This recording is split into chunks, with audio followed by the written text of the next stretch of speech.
অনেকেই চায় যে আমার দোয়াটা কবুল হোক, সবাই চায় আমার দোয়া কবুল হোক। দোয়া কবুলের তো অনেক শর্ত আছে, তাই না?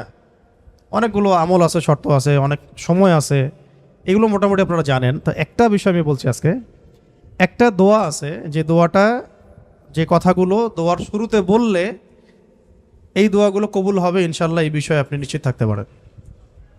যদি আপনার রিজিক হালাল হয়, ওই শর্তগুলো যদি পূরণ হয়, রিজিক হালাল হয়, বৈধ দোয়া হয়, হ্যাঁ, হারাম কিছু চাচ্ছেন না, আপনি বৈধ বিষয় চাচ্ছেন, হালাল খেয়ে চাচ্ছেন, এই শর্তগুলো পূরণ করে দোয়া করার আগে এই কথাগুলো বললে দোয়া কবুল হবে ইনশাআল্লাহ। আমি তো আর বলতে পারবো না 100% কবুল হবে, এটা তো আমার পক্ষে বলা সম্ভব না। কিন্তু সবচেয়ে শক্তিশালী যে ওসিলাগুলো দোয়া কবুল করানোর জন্য, সেটা এটা একটা। আমাকে যদি বলেন যে আপনার জানা মতো সবচেয়ে বেস্ট ওসিলা কোনটা দোয়া কবুল, আমি বলবো এটাই। এটার সাথে আরও একটা আছে, ওটা আরেকদিন বলবো ইনশাআল্লাহ। সেটা হচ্ছে আপনি আল্লাহ রাব্বুল আলামিনের এই একত্ববাদের ওসিলা দিয়ে দোয়া করবেন। আল্লাহ পাকের এই তাওহীদের ওসিলা দিয়ে, একত্ববাদের ওসিলা দিয়ে দোয়া করবেন। এইভাবে বলা, পরে শুনে আপনারা মুখস্থ করে নিয়েন। দোয়া করার আগে আল্লাহ পাকের প্রশংসা করা, আলহামদুলিল্লাহটাও আল্লাহ পাকের প্রশংসা, এবং রাসূল সাল্লাল্লাহু আলাইহি ওয়াসাল্লামের প্রতি দরুদ শরীফ পড়া একবার, অন্তত একবার, চাইলে আপনি অনেক পড়তে পারেন। এরপরে যে বিষয়টা আপনি চাচ্ছেন তার আগে বলা যে আল্লাহুম্মা ইন্নী আসআলুকা বিআন্নী, আগে বলে নেই, আল্লাহুম্মা ইন্নী আসআলুকা বিআন্নী আশহাদু আন্নাকা আনতাল্লাহ লা ইলাহা ইল্লা আনত আল আহাদ আস-সামাদ আল্লাযী লাম ইয়ালিদ ওয়া লাম ইউলাদ ওয়া লাম ইয়াকুল লাহু কুফুয়ান আহাদ। সূরা ইখলাস যে জানে সে এটা সহজেই বলতে পারবে। আল্লাহুম্মা ইন্নী আসআলুকা বিআন্নী আশহাদু আন্নাকা আনতাল্লাহ লা ইলাহা ইল্লা আনতাল আহাদ আস-সামাদ আল্লাযী লাম ইয়ালিদ ওয়া লাম ইউলাদ ওয়া লাম ইয়াকুল লাহু কুফুয়ান আহাদ। এরপরে আপনি দরুদ শরীফ পড়ে দোয়া করা শুরু করবেন, ইনশাআল্লাহ দোয়া কবুল হয়ে যাবে। তাই যে ওজিফা বলে দিলাম, এখন হাদিয়া তোফা বাড়ায় দিয়েন, ঠিক আছে ইনশাআল্লাহ? ওকে, আচ্ছা, এটা পরীক্ষিত আমল, ইনশাআল্লাহ দোয়া কবুল হবে ইনশাআল্লাহ। আরও যদি সুন্দর করতে চান তাহলে আল্লাহুম্মা ইন্নী আসআলুকা বিআন্নী আশহাদু আন্নাকা আনতাল্লাহ, এর সাথে লা ইলাহা ইল্লা আনতাল আহাদ আল ওয়াহিদ আস-সামাদ আল্লাযী লাম ইয়ালিদ ওয়া লাম ইউলাদ ওয়া লাম ইয়াত্তাখিয ওয়ালাদান ওয়া লাম ইয়াকুল লাহু শারীকুন ফিল মুলক। আরও বলা যায় ওয়া লাম ইয়াকুল লাহু কুফুয়ান আহাদ। আরেকটা আছে আল্লাহুম্মা ইন্নী আসআলুকা বিআন্নী আশহাদু আন্নাকা আনতাল্লাহ লা ইলাহা ইল্লা আনতাল হান্নান আল মান্নান বাদিউ আস-সামাওয়াতি ওয়াল আরদ ইয়া যাল জালালি ওয়াল ইকরাম ইয়া হাইয়্যু ইয়া কাইয়্যুম বিরহমাতিকা আস্তাগীথ। এইটা দিয়ে দোয়া করা যেতে পারে শুরুতে, ঠিক আছে? এগুলো আমল করবেন ইনশাআল্লাহ। প্রথমটা তো সহজ, ওইটা বললাম, আল্লাহুম্মা ইন্নী আসআলুকা। একা দোয়া করলে আল্লাহুম্মা ইন্নী আসআলুকা, একসাথে করলে আল্লাহুম্মা ইন্না নাসআলুকা। একা করলে আল্লাহুম্মা ইন্নী আসআলুকা, একসাথে করলে তখন আল্লাহুম্মা ইন্না নাসআলুকা বিআন্নী আশহাদু আন্নাকা আনতাল্লাহ লা ইলাহা ইল্লা আনতাল আহাদ আস-সামাদ আল্লাযী লাম ইয়ালিদ ওয়া লাম ইউলাদ ওয়া লাম ইয়াকুল লাহু কুফুয়ান আহাদ। এর অর্থ হচ্ছে, হে আল্লাহ, আমি এই ওসিলায় তোমার কাছে প্রার্থনা করছি, আর কি, এটা জেনে আমি তোমার কাছে প্রার্থনা করছি, এইটার দাবি দিয়ে আমি তোমার কাছে প্রার্থনা করছি যে তুমি এক, তুমি অমুখাপেক্ষী, তুমি কাউকে জন্ম দাও নাই, কারো কাছ থেকে তুমি জন্ম নেও নাই, তোমার সমতুল্য কিছু নাই। এইটার ওসিলা দিয়ে আল্লাহ আমি তোমার কাছে প্রার্থনা করতেছি। এর চেয়ে বড় ওসিলা হয়? তাওহীদের চেয়ে বড় ওসিলা হয় না। এরপরে আরেকদিন আরেকটা ইনশাআল্লাহ শিখাই দেব। এটা গেল ওই যে বললাম বেলাল রাদিয়াল্লাহু আনহুর অত্যাচারের পরে নাজিল হওয়ার পর আল্লাহ রাব্বুল আলামিন প্রথম জানাই দিলেন যে বলো আল্লাহ রাব্বুল আলামিন এক। এই এক দিয়ে কি হয়েছে, সমস্ত বহুত্ববাদীদের যে ধর্মবিশ্বাসের যে ভিত্তি, এটাকে ভেঙে দেওয়া হয়েছে, ঠিক আছে? 2 নাম্বার হচ্ছে আল্লাহ পাক বললেন যে আল্লাহুস সামাদ, আল্লাহ অমুখাপেক্ষী শব্দটাকে সালাফগণ, আসলাফগণ, আকাবিরগণ অনেকভাবে ব্যাখ্যা করেছেন। আমি একটু ওইটা পড়ে শোনাই, তাহলে আপনাদের জন্য সুবিধা হবে। অমুখাপেক্ষিতাকে ইমামগণ কয়েকভাবে ব্যাখ্যা করেছেন যে আল্লাহুস সামাদ, এটাকে কয়েকটা ভাগে ভাগ করা যায়। যেমন একটু মনে রাখবেন, যেমন আব্দুল্লাহ বিন আব্বাস রাদিয়াল্লাহু আনহু, হাসান বসরি ও সাইদ ইবনে জুবাইর রহমতুল্লাহ আলাইহি বলেছেন যে এর অর্থ হচ্ছে আল্লাহ পাক নির্ভীক, যার কোনো ভয় নাই। আল্লাহুস সামাদ মানে আল্লাহ পাক নির্ভীক, যার কোনো ভয় নাই। এমনিতে আমরা বাংলা বুঝলাম আল্লাহুস সামাদ মানে আল্লাহ পাক অমুখাপেক্ষী, মানে যার কাউকে প্রয়োজন নাই, সমস্ত সৃষ্টির তাকে প্রয়োজন, এবং তিনি সমস্ত সৃষ্টি থেকে অমুখাপেক্ষী, কোনো জরুরত নাই সৃষ্টির কাছে তার। আল্লাহ পাক কারো কাছে রিজিক চান না, কারো কাছে আল্লাহ পাক রিজিক চান না। এমন না যে আমরা সবাই আল্লাহর ইবাদত করলে আল্লাহ পাকের শক্তি বেড়ে যাবে, মোটেই না। আল্লাহ পাক যেমন ছিলেন তেমনই থাকবেন। আবার এমন না যে সব মানুষ যদি কুফরি করা শুরু করে আল্লাহ পাকের শক্তি কমে যাবে, কখনোই না। মানে এই পুরো বিশ্ব জাহান সৃষ্টি করার আগে আল্লাহ যেমন ছিলেন, আজও তেমন আছেন, চিরকাল তেমন থাকবেন। আল্লাহ পাক অমুখাপেক্ষী। অমুখাপেক্ষী মানে কারো প্রয়োজন নাই। এই জন্য একটা দোয়ায় আমরা বলি না যে আল্লাহুম্মা কফিনি বিহালালিকা আন হারামিক ওয়া আগনিনি বিফাদলিক আম্মান সিওয়াক, মানে আল্লাহ আপনি আপনার হালাল দিয়ে হারাম থেকে আমাকে বাঁচায় দেন, এবং আপনি ছাড়া বাকি সমস্ত বিষয় থেকে আমাকে অমুখাপেক্ষী রাখেন। তা আমরা যদি আল্লাহর প্রতি মুখাপেক্ষী হই, তাহলে অন্য মাখলুকের প্রতি আমরা কি মুখাপেক্ষী হব? তা আমরা সবার থেকে অমুখাপেক্ষী হয়ে গেলাম। আল্লাহ পাক তার পুরো সৃষ্টি থেকে কি অমুখাপেক্ষী। এটাকে আস-সামাদ শব্দ দিয়ে ব্যাখ্যা করা হয়েছে। তো ইমাম আব্দুল্লাহ বিন আব্বাস রাদিয়াল্লাহু আনহুর ব্যাখ্যায় বললাম যে এটা বলা হচ্ছে যে তার কোনো ভয় নাই, তিনি নির্ভীক, তার কোনো ভয় নাই। ইমাম শাআবী রহমতুল্লাহ আলাইহি বলেন যে সামাদ হচ্ছেন তিনি যিনি পানাহার করেন না। এক এক স্কলার এক একভাবে আসলাফগণ ব্যাখ্যা করেছেন। ইবনে জুবাইর রাদিয়াল্লাহু রহমতুল্লাহ আলাইহি বলেন যে আস-সামাদ শব্দের অর্থ হচ্ছে তিনি সমস্ত গুণ এবং কর্মে নিখুঁত, তিনি সমস্ত গুণ এবং কর্মে নিখুঁত। হযরত কাতাদা রহমতুল্লাহ আলাইহি বলেন যে সমগ্র সৃষ্টি জগৎ ধ্বংস হওয়ার পর যিনি বাকি থাকবেন তিনি হচ্ছেন আস-সামাদ। সমস্ত সৃষ্টি জগৎ ধ্বংস হয়ে যাওয়ার পরে যার অস্তিত্ব থাকবে তিনি হচ্ছেন আস-সামাদ। তো সামাদের কত ব্যাখ্যা তারা করেছেন, ঠিক আছে। তারপরে ইকরিমা রহমতুল্লাহ আলাইহি বলেছেন যে যার উপর কারো মর্যাদা নাই তিনি হচ্ছেন আস-সামাদ। যার উপরে কারো আর মর্যাদা নাই তিনি হচ্ছেন আস-সামাদ। তারপরে ইমাম রাজি রহমতুল্লাহ আলাইহি বলেছেন সামাদ হচ্ছেন তিনি যার উপরে কখনো কোনো বিপদ আপদ আসে না। সামাদ হচ্ছেন তিনি যার উপরে কখনো কোনো বিপদ আপদ আসে না। তারপরে আবুল ওয়াইল শাকিক ইবনে সালামা রহমতুল্লাহ আলাইহি বলেন যে সামাদ হচ্ছেন তিনি যিনি সর্বত্র তার কর্তৃত্ব প্রতিষ্ঠা করতে পারেন। সর্বত্র যার কর্তৃত্ব তিনি প্রতিষ্ঠা করতে পারেন। কারো মতে, কোন কোন স্কলারের মতে সামাদ হচ্ছেন তিনি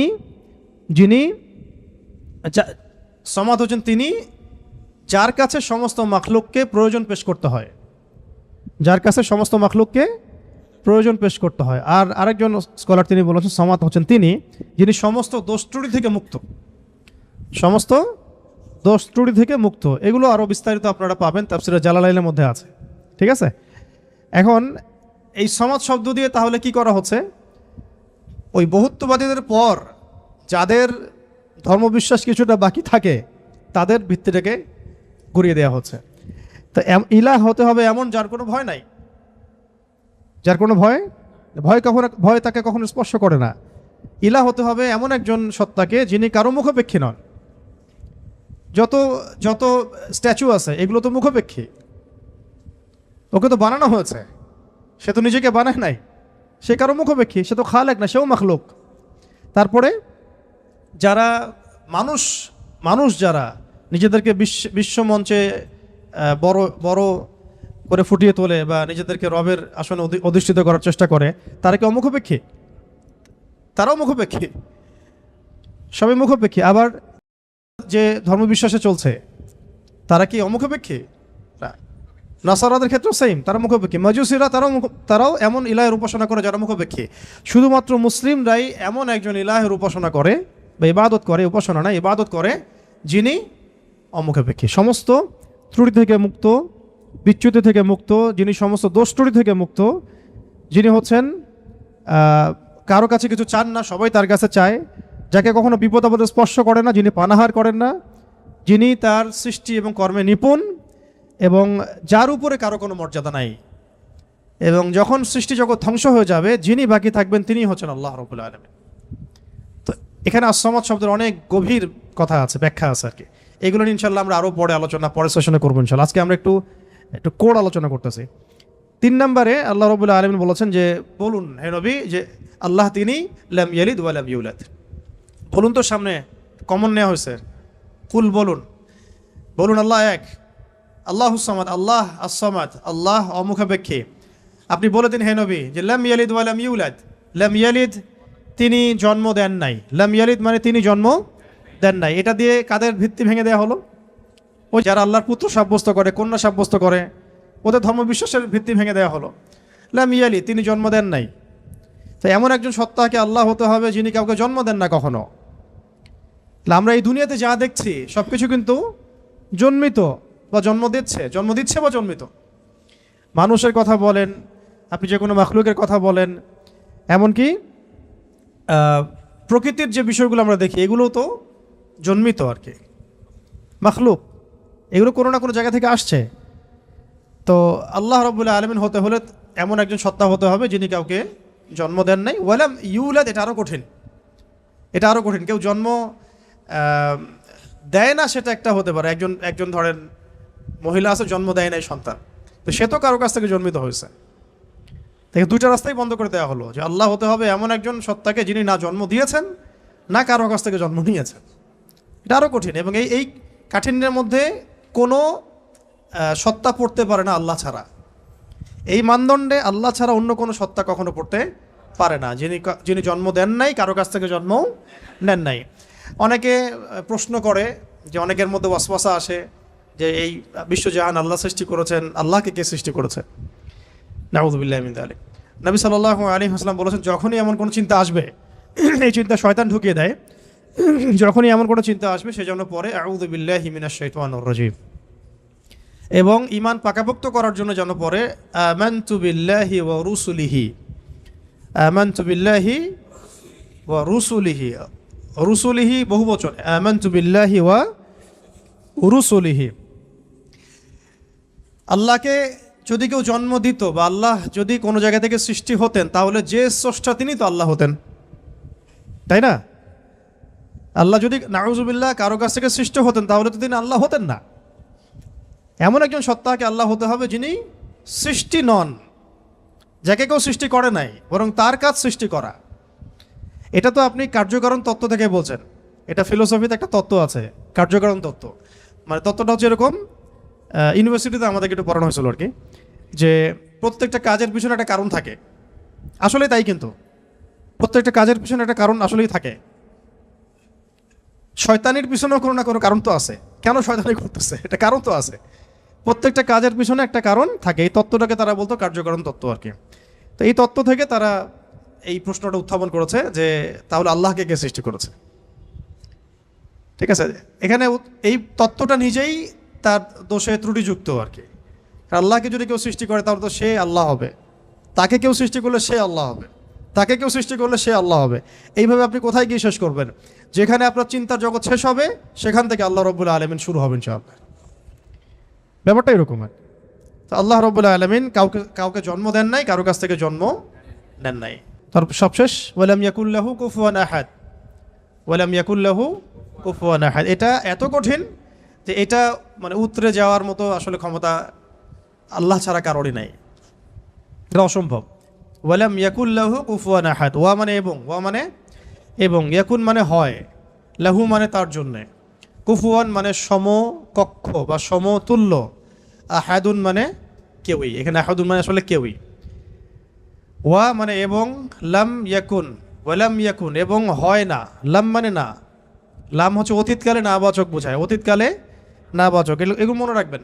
ওয়া মানে এবং, ওয়াবের দুটো অর্থ হয় আল কোরআনে, কখনো কখনো শপথ বা কসম অর্থে আসে, কখনো কখনো এবং অর্থে আসে। যেমন ওয়া তিন ফলের কসম, ওয়াল আসরি সময়ের কসম। আর এখানে ওয়া জবর মানে হচ্ছে এবং, ওয়ালাম লাম হচ্ছে অতীতকালে নাবাচক, অতীতকালে নাবাচক। যেমন আমি কখনো বলিনি, আমি করিনি, আমি যাইনি, এগুলো বোঝাতে লাম শব্দ প্রয়োগ করা হয়। ঠিক আছে, ওয়ালাম ইয়াকুন, ইয়াকুন মানে হয়, লাম ইয়াকুন মানে হয় না, ওয়ালাম ইয়াকুন এবং হয় না, এবং হয় না, লাহু মানে তার জন্যে, লাহু মানে তার জন্য বলতে এখানে আল্লাহর দিকে নিসবত করা হচ্ছে। ওয়ালাম ইয়াকুন লাহু, তার জন্যে হয় না, কি হয় না? কুফুয়ান, মানে কুফু মানে কি? সমতুল্য, সমকক্ষ। অনেকে বলেন না বিয়ের ক্ষেত্রে কুফু দেখতে হয়, সমতুল্য, সমকক্ষ, সামঞ্জস্যতা। আহাদ কেউই, মানে তার সমতুল্য সমকক্ষ কেউ নাই, তার সমতুল্য সমকক্ষ কেউ নাই। এটা হচ্ছে আরও কঠিন, কারণ একজন ধরেন আহাদ উতরে আসলো, সমাদে গিয়ে শেষ হয়ে গেল। কেউ হয়তো বলছে লাম ইয়ালিদ ওয়া লাম ইউলাদ, এটাকে কোনোভাবে ব্যাখ্যা করছে, ধরেন কোনোভাবে উল্টাপাল্টা ব্যাখ্যা করছে, কিন্তু শেষে গিয়ে এসে কিন্তু আর আর পারবে না। ওয়ালাম ইয়াকুল্লাহু কুফুয়ান আহাদ, তার সমতুল্য কিছুই নাই। ধরেন আপনি বললেন যে এই মূর্তিটা নাউজুবিল্লাহ একটা দেবতা, কেউ বললো হয় কোনো মুশরিক, তাহলে এই মূর্তি একটা না, এই মূর্তি আরও অনেক আছে, সামঞ্জস্য আছে। কেউ যদি বলে এই নক্ষত্রটা তার ইলাহ, নাউজুবিল্লাহ, এই নক্ষত্র একটা না, তার সামঞ্জস্য আরও আছে, সিমিলারিটিস আছে আর কি। ঠিক আছে, কেউ বললো যে অমুক নবীর সন্তান আল্লাহর পুত্র, নাউজুবিল্লাহ, তা এই নবীর সন্তান একজন না, আরও বহু নবী আছে তাদের সন্তান হয়েছে।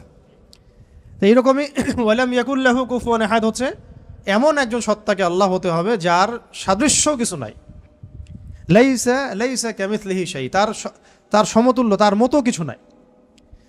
অনেকে আল্লাহ পাকের এই যে হাত, আল্লাহ পাকের চেহারা, আল্লাহর হাসি, আল্লাহর ক্রোধ, এগুলোকে ব্যাখ্যা করতে গিয়ে আকীদার ক্ষেত্রে এমন এমন কিছু ব্যাখ্যা করেছে যেখানে আল্লাহ পাককে মাখলুকের সাথে সাদৃশ্য করে দেওয়া হয়েছে, এবং তারা আবার বলছে এটাই নাকি আহলুস সুন্নাহ ওয়াল জামাআর আকীদা। এটা একটা বাজে বিষয়, এটা একটা বাজে কথা। আল্লাহ রাব্বুল আলামিনের জাত এবং সিফত সম্পর্কে আমরা ইনশাআল্লাহ আরেকদিন বিস্তারিত কথা বলবো। ঠিক আছে, এতটুকু বলছি এখন যে আল্লাহই, তার মতো কোনো কিছুই নাই। যেখানে আল্লাহ পাক বলেছেন তার চেহারা, এটা চেহারার অর্থ ইশারা কি সেটা আল্লাহ পাক জানেন। ওটা আমি যদি এখন মনে করতে যাই যে এটা এরকম চেহারা, চোখ নাক মুখ কানওয়ালা, তো এটা শিরক হয়ে যাবে তো আর কি। আল্লাহ পাক কোনো মাখলুকের সাদৃশ্য না, ওয়ালাম ইয়াকুল্লাহু কুফুয়ান আহাদ, লাইসা কামিথলিহি শাই, তার মতো আর কিছু নাই। ঠিক আছে, তো আল্লাহকে কোনোভাবেই এইরকম কোনো ব্যাখ্যার মধ্যে আনা যাবে না। যেমন অনেকে বলেন না যে আল্লাহ পাক কোথায় আছে। তো এখন আপনি প্রশ্ন করলেন যে আল্লাহ রাব্বুল আলামিন কোথায় আছে, তো কেউ বলছে আরশের উপরে আছে, আরশের। তো আল্লাহ পাকের ক্ষেত্রে এমন দিক সাব্যস্ত করা যাবে না, উপরে নিচে ডানে বামে, এভাবে না। এটা ইস্তাওয়ার অর্থ কি, সেটা আল্লাহ পাক যেভাবে বলেছেন ওইটুকুতে চুপ থাকা আর কি, এটাকে ব্যাখ্যা করতে না যাওয়া আর কি, ব্যাখ্যা করতে না যাওয়া। এমনকি আল্লাহ পাক আর রহমান আর রহিম, এটাকে এইভাবে ব্যাখ্যা করা যাবে না যে কেমন রহমান, আমাদের মতো রহমান, আমাদের মতো দয়াময় কি? আল্লাহর দয়া আল্লাহর মতো, আল্লাহ পাকের দয়া আল্লাহর মতো, আল্লাহর ক্রোধ আল্লাহর মতো, আল্লাহর মানে কারো প্রতি সন্তুষ্ট হওয়া তার মতো, তার নিজের জাত এবং সিফতের মতো, আমাদের কোনো মাখলুকের মতো না।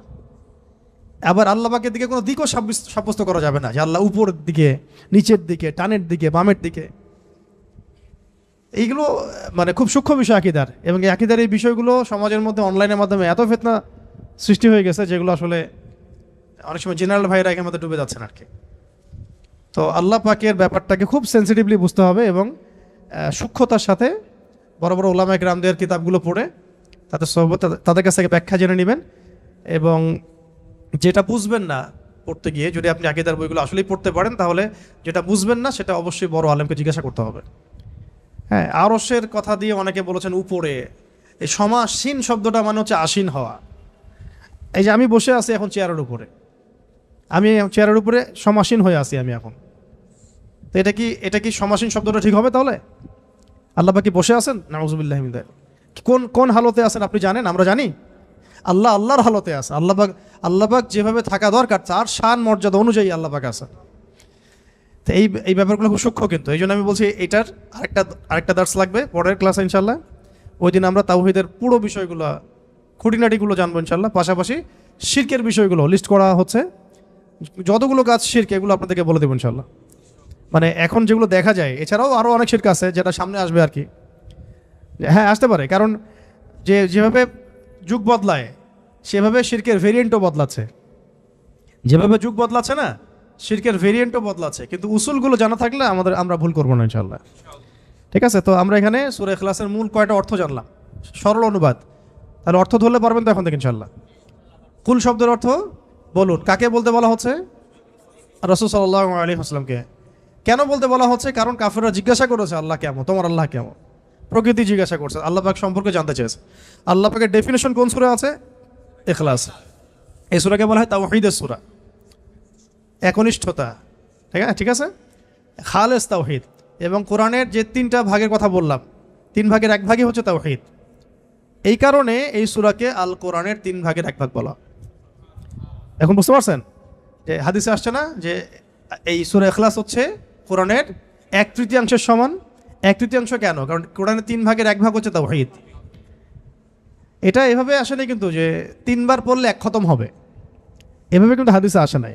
এটা ব্যাখ্যা, ওলামা ইকরামদের, আসলাফদের অনেকের ব্যাখ্যা যে 3 বার পড়লে হয়তো 1 খতমের নেকি হয়ে যাবে। ইনশাআল্লাহ হতেও পারে, আল্লাহ পাক দিতেই পারেন, আল্লাহ পাক দিলে আমার সমস্যা কি? তো এইভাবে হাদিসে আসে না যে 3 বার পড়লেই 1 খতমের নেকি হবে, এভাবে হাদিসে আসে না। আসছে যে এই সূরা হচ্ছে কোরআনের 3 ভাগের 1 ভাগ, 1/3 সমান, 1/3 সমান। এটাও একটা ব্যাখ্যা যে কোরআনের 3 ভাগের 1 ভাগ জুড়ে তাওহীদ আছে। বাকি 1 ভাগ কি আছে? বাকি 1 ভাগ আছে না, বাকি 1 ভাগ আছে ইতিহাস, হিস্ট্রি, পূর্ববর্তী নবীদের অনেক ঘটনা, এইগুলো আছে 1 ভাগ। ঠিক আছে, আর 1 ভাগ আছে আহকাম, হুকুম আহকাম, এগুলো করো এগুলো করো না, হ্যাঁ, দিক নির্দেশনা। আর এমনি আমরা বলছি আমাদের দিনের যে মূল 3টা ভিত্তি, সেটার মধ্যে একটা হচ্ছে তাওহীদ, একটা রিসালাত, একটা হলো আখিরাত। আচ্ছা, এখন আসেন শেষ করি, আমরা 10টা বেজে যাচ্ছে। এখন আর 2-1টা কথা বলে আমি শেষ করি আজকের মতো। যে আমরা জানলাম এই সূরা শানে নুজুল কি, অর্থগুলো কি। আচ্ছা, অর্থগুলো একবার রিপিট করে নেই। কুল মানে কি বলুন? হুয়া আল্লাহ। হুয়া মানে কি? তিনি। হুয়া মানে তিনি, এখানে আল্লাহকে সাব্যস্ত করা, নিসবত করা হচ্ছে। আল্লাহ মানে আল্লাহ, আহাদ মানে 1। আচ্ছা, আল্লাহ শব্দটা কিন্তু নিজেই ইসমে আজম, আল্লাহ শব্দটা নিজেই কিন্তু ইসমে আজম। এটার সাথে প্রাসঙ্গিক বলে দিলাম, ওই দোয়াটা যদি করেন দোয়া করার আগে, তাহলে ইনশাআল্লাহ দোয়া কবুল হবে। কোনটা? আল্লাহুম্মা ইন্নী আসআলুকা বিআন্নী আশহাদু আন্নাকা আনতা আল্লাহ লা ইলাহা ইল্লা আনতাল আহাদুস সামাদুল্লাযী লাম ইয়ালিদ ওয়া লাম ইউলাদ ওয়া লাম ইয়াকুল লাহু কুফুয়ান আহাদ। এটা একটা। তারপরে আল্লাহ পাক বলছেন, বলুন তিনি আল্লাহ এক, আল্লাহুস সামাদ, আল্লাহ পাক অমুখাপেক্ষী, লাম ইয়ালিদ তিনি কাউকে জন্ম দেন নাই, ওয়া লাম ইউলাদ তাকেও কেউ জন্ম দেয় নাই, এটা প্যাসিভ, এটা মাজহুল আর কি, আরবিতে বলে মাজহুল, মানে প্যাসিভ। লাম ইয়ালিদ তিনি কাউকে জন্ম দেন নাই, ওয়া লাম ইউলাদ তাকেও কেউ জন্ম দেয় নাই। আর ওয়া লাম ইয়াকুল লাহু কুফুয়ান আহাদ, ওয়া মানে এবং, লাম শব্দ প্রয়োগ হয় কখন? অতীতকালে নাবাচক বোঝাতে। ইয়াকুন মানে হয়, ওয়া লাম ইয়াকুন মানে হয় না, এবং হয় না, লাহু মানে তার জন্যে বা তার জন্যে, কুফুয়ান মানে সমতুল্য বা সমকক্ষ, আহাদ মানে কেউই। তাহলে তার সমতুল্য বা তার সমকক্ষ